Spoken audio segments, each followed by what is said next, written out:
In the 1970s, a guy started be a stand-up comedian. He was invited to perform in the comedy club's open mic night in New York. Nervous but excited, he prepared a set of jokes that he thought was solid. But as soon as he went on the stage, things began to unravel. His jokes were faltered, didn't land, his timing was off, and the crowd was looking at him in silence. Some of them even booed him. He felt defeated. And carrying that feeling of the stage, he was really questioning himself whether he was really good at comedy. But the best thing about these great speakers is that they don't let a simple failure define them. And he started analyzing what went wrong, and he realized that his delivery needed some polishing work. So he worked on it. And in the 1990s, he was considered as the best comedian in the history. And till date, he's being considered as the best comedian. And in 1990s, he created a show known Seinfeld, and he also starred in it. And the guy I'm talking about is none other than Jerry Seinfeld. So you see, when you dedicate yourself to a skill, it makes you the best of the person in that area. And that's what we do on this podcast, reminding you that if it is a skill, it can be learned. Learned by whom? By you. With the speakers and amazing experts who come on this show to give you amazing tales and insights. Hello everyone, this is Aaditya Mehta and you are listening to Personality Development Podcast. In today's show, we also have an open mic artist. She writes stories and poetries and shares it with the audience, leaving them stunned. Because at a very young age, she is doing really good in open mic, and she is going to be right over here within a while. Her name is Krisha Dave. So while I bring her on the show, what you guys can do is click on that subscribe button and the bell icon so you don't miss out any episode from this channel. And you listen to this intro music while I bring Krisha Dave on this podcast.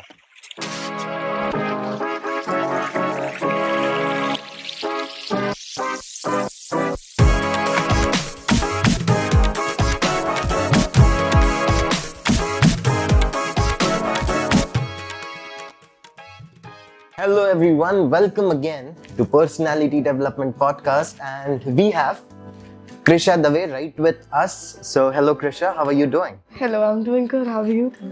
I'm doing good. Very excited to record this podcast for you. And one thing I really appreciate is you taking out your valuable time and being a part of the show. So thank you for doing that. And another thing would be what I gave was just a short and crisp introduction of yours. So if you would like to go ahead and give a detailed introduction to the audience, that would be amazing. Definitely. Hello everyone, this is Krisha Dave. I've been writing for 3 years now, performing for 2 of them majorly. And other than that, I'm a psychology major. So a lot of today's conversation would revolve around psychology somewhere because I've been studying it for 3 years now. So that would be that. And a simple 20-year-old here to speak with all of you just on my experiences on public speaking and open mics and etc. Wonderful. Great introduction. However, now let's straight away dive into the topic about writing. Okay. So you told you are writing from last 3 years. So basically you were 17. Yeah. Okay. And most people at the age of 17 are somewhere hanging around having a couple of beers somewhere, out in the bar. I mean, it's not legal, but still many people are doing it. And you started writing at that age. What really motivated you? And when did you actually thought that, you have a knack of writing as well? Okay. So at 17, what happened was lockdown struck for all of us. And in lockdown especially, I had a lot of time to myself. So just sitting in your room alone sometimes gives you a lot of time to reflect back on actually what happened in the past few years, because other than that, you're just busy running around things. But lockdown gave me a lot of time to sit back and reflect. And at the same time, there was this personality development class that I went to. Okay. And a lot of people there told me that you don't need it. You already are great in what you're doing. You're really extrovert. So you are doing great in your personality factor at least. So why are you here? I was simply there to spend time with someone, but I met a really great mentor who pushed me towards writing, and we had a competition for which I wrote for the first time. And it was in my room, sitting in the dark, crying somewhere, because a lot of it came from bullying, being bullied as a child. And not that I was complaining in my writing, oh, I was bullied, but in order to tribute it to my mom, saying that it was a lot of her efforts, a lot of her confidence that helped me, come out of that and not even feel how it was supposed to make me feel. And I don't think people understand that they have a knack of writing for the first time when they hold a pen and paper. It just flows when you're trying to clear out some of your emotions in your head, and that's how it happened to me as well, and I'm really, really grateful that it did. Wow. Okay, that's pretty amazing. One thing which she mentioned about being an extrovert. Okay, well, being an extrovert doesn't mean that your personality is good. So you'd better listen to this podcast, all the previous episodes as well. And in one of the episodes, we have mentioned the difference between introverts and extroverts. Okay, so make sure to look at that as well. So it doesn't mean that if you are an introvert, you don't have a personality. Don't take it that way. Coming back to you, Krisha. Okay, now the way you have mentioned about being at 17, you went to this personality development class, and later on you found out that you are already an extrovert. Now, most of the people, most of the listeners doesn't know that I know you before that. Right. Okay. And I genuinely know that you weren't an extrovert. Okay, like you mentioned at the age of 17. What really changed back then when you became an extrovert? And basically, you weren't talking to anyone as well, but now you are talking to whomsoever person you meet and make them friends, or maybe more, I don't know, but yeah, about that. Right. Again, I would give a lot of credit to what happened in lockdown, because, before that, when you are surrounded with so many people with such strong opinions about you, about your height, about your weight, about how you're looking, it just clouds your opinion of yourself. So when I got some time to myself, I thought, and when I looked in the mirror, I was like, I'm not all that bad, Okay. So I'm not all that bad that people wouldn't want to talk to me. I'm not all that bad that I wouldn't have any friends. So it started with believing in myself, saying that, hey, you're great. And just put yourself out there. Let's just see what happens, and not be afraid of being alone ever again, because I was already there, right? So I was already by myself, alone, wondering what to do. I might as well thought, what worse can happen? It's just, at the end, it's again being alone. So, hey, I've been there. So I just put myself out there to be like, can I talk to a few people? Can I be like, hey, this is me. Do you like me? Would you want to hang out? And as soon as lockdown started opening even a little bit, a lot of people were craving human contact, right?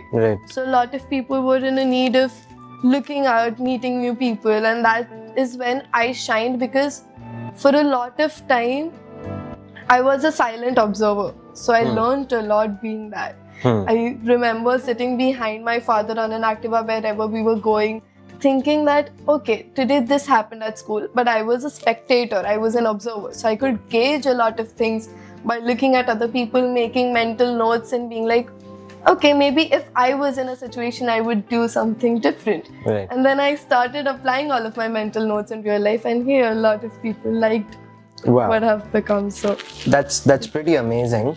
I was going to ask more about the open mic then, but before that, okay, you mentioned about self-believing right, in between. right, Okay, now this is the question I'm sure each and every viewer will have it, okay, in their minds as well, because you are just 20 years old. right, Okay, being a 20-year-old, it is very easy to talk about self-believing and self-love and right. lot of different things. Okay, and at the age, after 5 years, 6 years, it's really difficult to actually talk about these things. Right. What is your perspective to that when like you are still in college, okay, you are completing your majors, psychology majors, and it's going to come, so now you will be starting to work, and then there will be responsibilities on you as well, and then the entire life starts. So what's your take on that? What's your perspective for the future? I mean, yes, definitely a lot of it will change. A lot of situations around me will change. A lot of situations and stressors will make me believe that, this is it. This is the biggest stress of my life and I am not enough.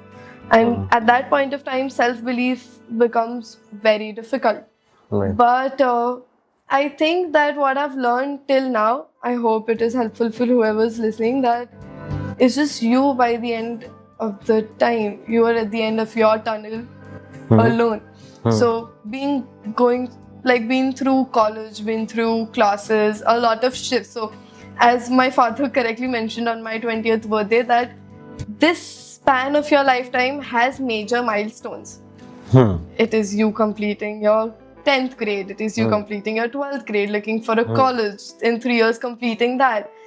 It encompasses major milestones of your life, and that's why you feel so tired and drained by the end of it. Once you're 21, 22, entering into a corporate world, there is sort of a cycle, there is sort of a similarity which you put yourself into, which is very similar. There's no major milestone other than marriage or whatever else. Right.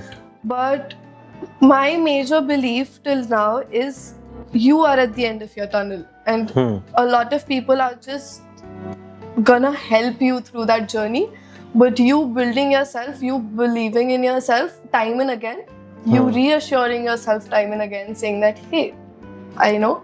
And you will mess up, right? There's no human without mistakes. So you will mess up, you will feel that, you're at the bottom of everything. But you have to remember that at some point you have also been on the top, and also the bottom is your journey. Right. So at the top, a new top again is also your finding. So that sort of self-belief in terms of that, hey, I've done that before, this might be new, but I'm gonna do it again. Because stopping wouldn't be an option at some point, probably.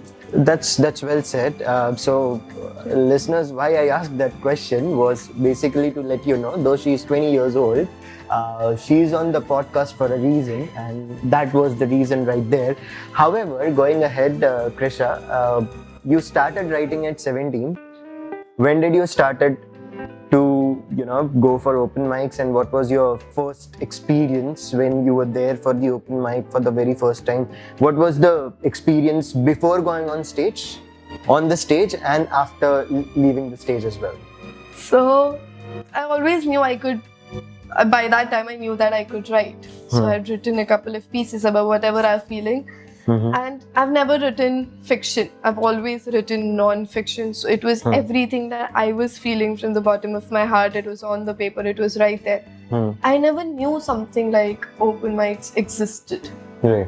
What all we knew was college fests, competitions that happened across.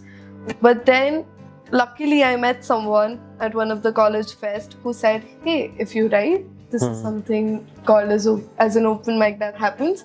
And thanks to our algorithm on Instagram, I saw a sponsored ad of an open mic. And I was like, what am I doing on a Saturday evening? I'm like, probably nothing, chilling at my home. Might as well go and check out what a mic feels like, what a stage feels like, what it feels like to actually put out what you've written to the audience.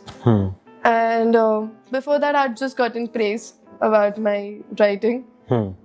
But till that day I dressed up really nice to make of course. myself pretty, Huh. make myself feel pretty, and I was very, very, very excited to go up on the stage. It was a small room in which, in the beginning, everyone was sitting on the floor, just informally sharing their pieces. Right. I was eagerly waiting for my chance to go up on stage. I still can't be patient when I have to go on stage. I was like, can I go next? Can I just get it over with? Right. Because I'm like, those jitters are a lot to take in. But I was eagerly, patiently waiting.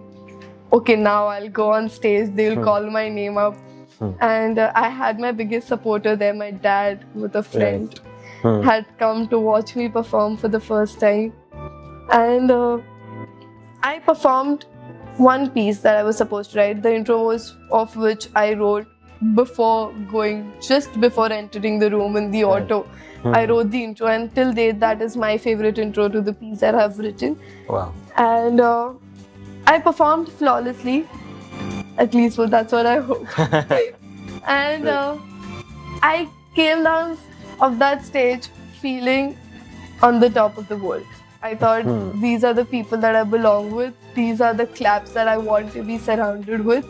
And I want to do this for a longer period of time. So although performing and writing were never on the bucket list, Right. but the way it happened, with the enthusiasm that it happened, with the push that it happened, it just made me go for it again and again and again. So, Wow. That was pretty well said. So listeners, I would say this to you: if you are a writer, okay, even Personality Development Podcast arranges some amazing open mics and the writing jamming sessions as well. So you may want to follow us on Instagram as well. I'll mention the link in the description so that you can follow us and take benefits of all those things, right? Coming back to you, Krisha, well said, and it's something which I really admire, that you had that courage to go in that first open mic ever, and you performed well. Okay, but again, this entire podcast is not on how good you were. Okay, it's Of also course. about how bad you were sometimes. Okay, and I do know, like, I have read your poetries and they are really at the most intense level. Okay, so, and most of the times, apart from me, if anyone is reading those poems, at one point of time they'll feel like crying. Right. Okay, so has it ever happened with you that you have gone on the stage, performed that intense piece of yours, and have started crying on the stage itself? It's a very common question. I feel you must be asked a lot, Yeah. but still, I mean, I think it's quite obvious that you must have cried. I don't know. Has it ever happened? Yeah, definitely. I do prepare myself to not do it Okay. because I've written it while crying. I've read it while crying. Okay. So in my room, all of that has happened already because they are so intense. They're all of my emotions down there. So every time I've written it and read it by myself, I've cried. So all of the practice, all of the things have happened there. So I hope on stage I wouldn't. But there have been these two incidences where the piece, the audience, and three actually. One of them was not a performance, but the audience was so receptive. The audience was so there, and I was so there in my performance that I couldn't help myself. I just couldn't be a performer, but also a human at that point of time. So I have this story, I have this piece which I did not write, and I don't intend to perform it often. But I have this story and this piece on what happened one fine morning at a Ganpati Visarjan, where I was touched and called, it could be called molested. So that's on Mother's Day when I performed it, and in the way that I performed and in the way that the audience was my comfort people, I did shed a few tears there. And the second time when I was sitting in Suraj Lama Momos, and this lawyer came and sat across me and my friend talking about college regularly, and she started a conversation with us, and she received my poem in such a way. It was a poem about not feeling enough. It was a poem about insecurities. It was a poem about the feeling that we don't want to feel. being inferior to something. And she, being an amazing receiver of that poetry, made me cry for the first time performing it, reciting it. So, yeah, and I've cried like a child Wow. while I came off from a stage, and I would not give all of the credit to anybody else but the people around me. There was this friend in the third incident where I got off stage. He held my hand, I put my head on his shoulder, and he let me be. Right. He let me cry. He didn't ask a single question. He didn't say anything. He was just there and he let me be. And I cried like a child in an ongoing open mic. I wept my eyes out. And I think sometimes it's needed. Sometimes you're also human and a performer, right? Right. So how much ever you practice, how much ever you cry in your room, when you are there in your 100% on the stage, I think it's very natural to let your emotions take over sometimes. Wow. And I think that's where all, like, when you say, or when you recite your stories or poetries on the open mic, you say it with all your feelings, and that's how it is coming out in a good way, and it is being received by the audience as well. So very well said. I really appreciate you sharing all these things, and it's a complete transparent feeling over here that she's sharing everything without any filters. So I think that's really amazing. Coming to my next question, okay, you mentioned about crying on the stage, okay, but what about when things are not going good on stage, when the audience have not been that receptive, okay, like you sometimes feel you have cracked some amazing joke and still the audience is not laughing, okay, or sometimes you have written and recited this amazing piece and the audience is still looking at you in silence, okay. Right. So at that point of time, or firstly, has it ever happened to you? And secondly, if that has happened, how did you manage that? Okay. So yesterday I saw this amazing movie. It's I Want to Talk, and it talks a lot about manipulating your mind and your body in a way that is in your favor. So a lot of my pieces doesn't have a lot of audience interaction. The way I write, it is not mainly for the audience to receive it at the same second that I deliver it. Right. I want the audience to go in a trance. I want the audience to feel it with me. So that's what has happened since the first open mic. They don't have a lot of places, a lot of pauses to sit and snap and clap and hoot because they think they're interrupting my flow. Okay. So that's what I've manipulated my mind into thinking that this is my style of writing. It doesn't involve a lot of audience interaction. So a lot of times my audience sits in silence. A lot of times my audience takes my pieces, comes on the journey with me in a way that they want to just stay there and listen to my words. So, and by the end of it, there is a huge clap sometimes. So my question was that, is that you have, done a great recitation of poem, and then at the end no one clapped because everyone was looking at you in silence. I understand your process of reciting poem where everyone has to be silent so that your flow is not broken, but the main question was that you have done your delivery and now like the audience has not received it. Sometimes they might not even understand what you are saying. So has it ever happened to you? Till date? I have Never. been fortunate enough for it to not. You have been fortunate enough for that. Wow, that's something great. And I've read somewhere that this industry of open mic is somewhere to support each other rather than pull each other down. So I think that's the beautiful thing that has happened for you. So congratulations on that. We are already on the verge of ending this episode. Okay, so the last thing which I'm going to ask you is, if you have any sort of message for the people who are listening to this, and then we can wrap up the show. Beautiful.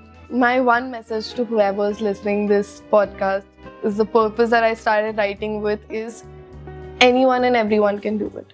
And I just don't mean writing and performing. I mean anything and everything that you believe in. Just put in some time and put in some belief from your end in just that emptiness. Just put in something of your own. Borrow it from yourself and be like, I am there, I am confident, and I will be able to do it. Failures are there at every end of the road. don't worry about them. It's okay. It's okay to go down. It's okay to fail, because there is success waiting at the end of it too.